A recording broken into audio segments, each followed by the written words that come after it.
जे आहे ती मी हातकणंगलेच्या रेल्वे स्टेशन वरती आहे आणि माझा जो प्रवास असणार आहे ते कोल्हापूर ते दिल्ली पर्यंत असणार आहे। 2 ट्रेन पकडणार आहे दिल्ली पर्यंत। एक असणार आहे ते नागपूर एक्सप्रेस असणार आहे आणि दुसरी असणार आहे ती आंध्र प्रदेश एक्सप्रेस असणार आहे। ती नागपूर एक्सप्रेस आहे कोल्हापुरातनं निघत्या पण हातकणंगलेत काय थांबत नाही, ही डायरेक्ट जाऊन मिरजला थांबते। तर इथनं मी लोकल मिरजेची डेमो ट्रेन आहे त्यात ते पकडून घेणे, ती बरोबर 11ला येते डेमो ट्रेन। ती पकडून मी मिरजला जाणार आणि मिरजला पोहोचल्यानंतर मी तिथं बरोबर 1:50ला ती ट्रेन येते नागपूरची। तर ती ट्रेन पकडून मी नागपूरला जाणार। जी नागपूर एक्सप्रेस आहे कोल्हापुरातनं 12:45 निघत्या, जी मिरजमध्ये आहे ते 1:50 येते आणि 15 मिनिटाचं होल्ड घेत्या आणि इंजिन चेंज होऊन पंढरपूर आणि अकोला ह्या साईडला ती ट्रेन जात्या।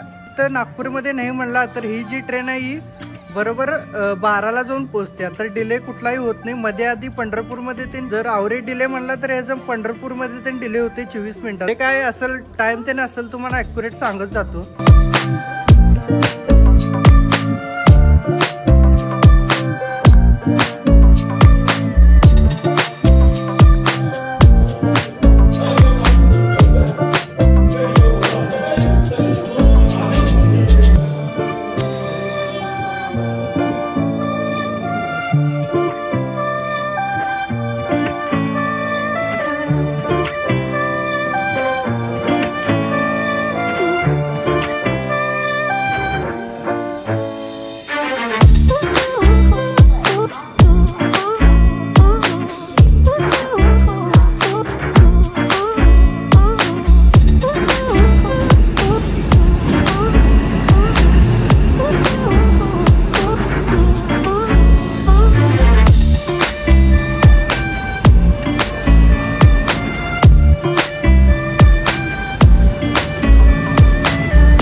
बरोबर 11:35ला येत्या। तो जीवन जाणार असलं करणार असलं तर ह्या डेमो ट्रेन येऊ शकता।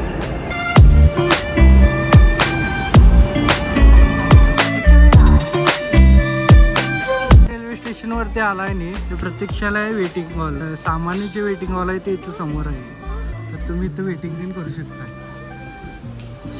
एंट्री केला की इथनं तर इकडे साईडला जायला लेफ्टला इकडं आणि इकडं राईटला एक आहे उच्च श्रेणीचं आहे पुढं।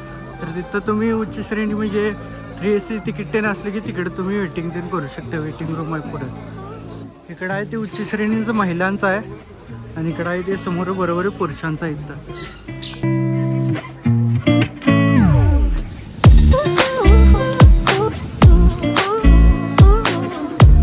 जनरलला तरी फुल गर्दी आहे बघा. इकडे पाठीमागे पाहायला की नाही इकडे माणसं तरी सगळी जनरलची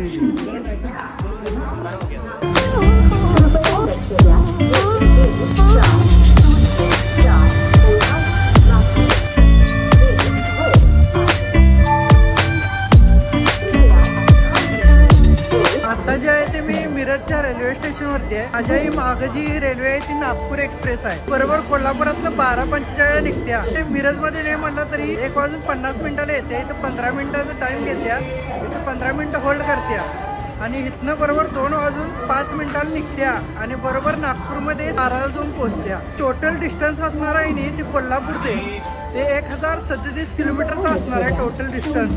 आणि याला जायला नाही म्हणलं तर 23 तास लागते आणि मध्ये नाही म्हणलं तर टोटली 22 स्टॉप घेते. तर सांगोला असेल, पंढरपूर असेल किंवा बार्शी असेल किंवा कुर्दुवाडी असेल किंवा असंही टोटल 22 स्टॉप करत ही शेवटचं स्टॉप म्हणजे नागपूरला जाते. बरोबर हे पहिला कोल्हापूरकडे येते ट्रेन आणि इथं आहे ते इंजिन चेंज होते. म्हणजे आता इकडं आले आणि इकडं जे आहे ते इंजिन चेंज होते आणि इंजिन तिकडं लागते. मग तिकडं आपलं जाते त्या रूटला, नागपूरच्या रूटला.